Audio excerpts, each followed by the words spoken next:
জয় জগন্নাথ। আজকে আপনাদের একটি সুন্দর লীলা পাঠ করে শোনাবো। যদিও আমি লীলাটি এই জগন্নাথ বইটি থেকে পড়ে পড়ে পাঠ করে শোনাবো। যদি আপনারা লীলাটি শুনেন, অনেক আনন্দ পাবেন। পুরীধামে ভগবান রামচন্দ্রের একজন শুদ্ধ ভক্ত রঘু, এবং সে কিভাবে ভগবান জগন্নাথের ভক্ত হলো, এই বিষয়ে খুব সুন্দর করে এই গ্রন্থে লেখা আছে। তাই ভিডিওর অন্তিম পর্যন্ত আপনারা শুনুন এবং খুব আনন্দ পাবেন। এবং এই জগন্নাথের বইটি নিয়ে আপনারা পড়লে খুব সুন্দর সেই জগন্নাথ লীলাটি শ্রবণ করতে পারবেন।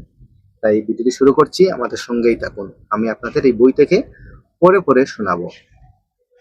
এক সময় পুরী ধামে রঘুদাস নামে ভগবান শ্রী রামচন্দ্রের একজন মহান ভক্ত ছিল। সে শ্রী জগন্নাথ মন্দিরের সিংহদ্বারের কাছে একটি বড় ছাত্রার নিচে থাকতো।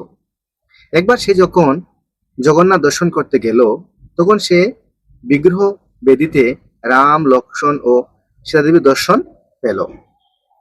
সেই দিন থেকে তার দৃঢ় বিশ্বাস হলো যে শ্রী জগন্নাথ শ্রীরামচন্দ্র থেকে অভিন্ন। শ্রী জগন্নাথের প্রতি রঘুর সখ্য প্রীতি জন্মালো। একবার রঘু জগন্নাথের জন্য একটি সুন্দর মালা গাঁথল।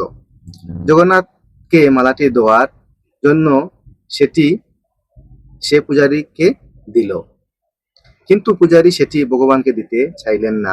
কেননা কলার বাকল থেকে সুতা তৈরি করে রঘুমালাটি গেঁথে ছিল।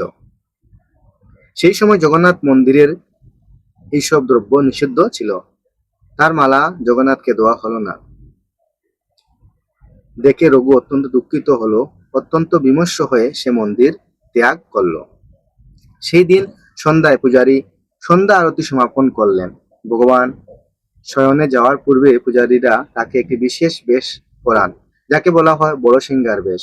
সেদিন এইভাবে বেশ পরার পর পূজারী ভগবানের শ্রীঅঙ্গ ফুল দিয়ে সাজাতে শুরু করলেন। কিন্তু বিস্ময়ের সাথে তিনি লক্ষ্য করলেন যে ফুল নিয়ে যা কিছু তিনি করেছেন, ভগবানের দেহে একটি ফুলও থাকছে না।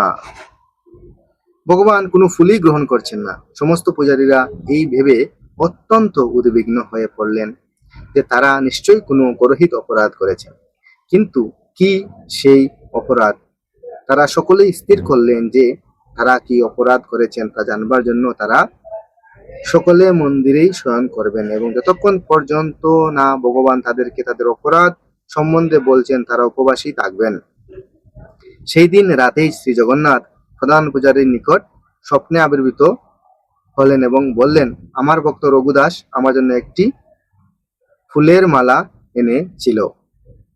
সে কত প্রীতি ও ভক্তি সহকারে সেটি গেঁথেছিল। তুমি কেবল বাইরে থেকে সুতরি দেখে তাকে ফিরিয়েছ, আমাকে মালা অর্পণ করার অনুমোদন দাওনি। তোমার লক্ষ্য করনি কত সুন্দরভাবে সে মালাটি তৈরি করেছে। সে এটি ভক্তি ও প্রীতি সহকারে মালাটি গেঁথেছিল।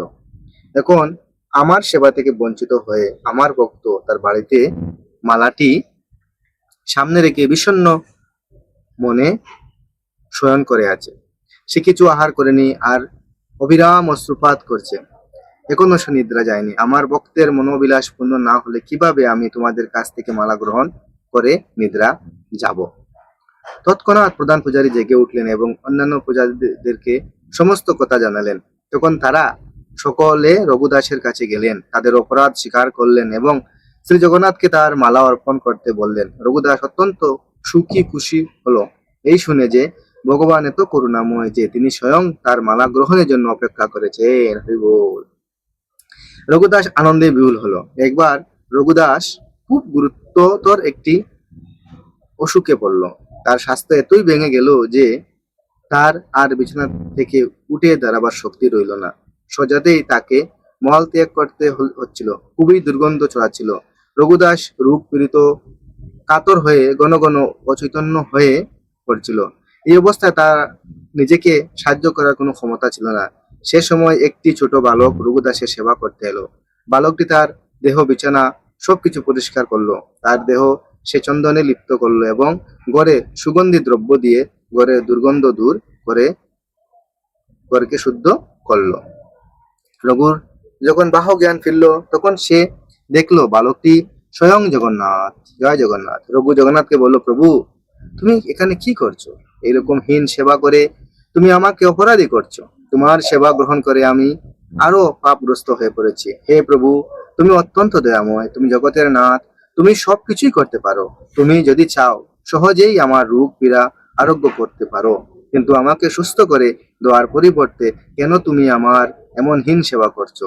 উত্তরে শ্রী জগন্নাথ বললেন, হ্যাঁ, আমি সহজেই তোমাকে রোগমুক্ত করতে পারি, কিন্তু আমি তোমার সকল প্রারব্ধ কর্মনাশ করতে চাই না, যেহেতু তুমি দেহান্তরে আমার দামে ফিরে আসতে পারো। তাছাড়া তোমার জানা উচিত যে আমার ভক্তগণ যেমন আমার সেবা করে আনন্দ পায়, তেমনি আমি আমার ভক্তগণের সেবা করে আনন্দ লাভ করি।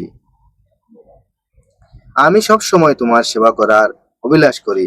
আমার ভক্ত আর আমার মধ্যে কোনো পার্থক্য নেই। এইভাবে প্রভু এবং রঘুর মধ্যে অতি অন্তরঙ্গ সম্পর্ক হয়েছিল। রঘু ছিল অত্যন্ত সরল এবং তার স্বভাব ছিল ছোট বালকের মতো। শ্রী জগন্নাথের সঙ্গে তার সম্পর্ক ছিল অত্যন্ত বন্ধুত্বপূর্ণ। কখনো কখনো প্রভু বালক রূপে তার কাছে আসতেন এবং তারা উভয়ই একত্রে খেলা করতেন। সাধারণ লোকও জানতো যে প্রভু জগন্নাথ রঘুর সঙ্গে খেলা করতে আসেন।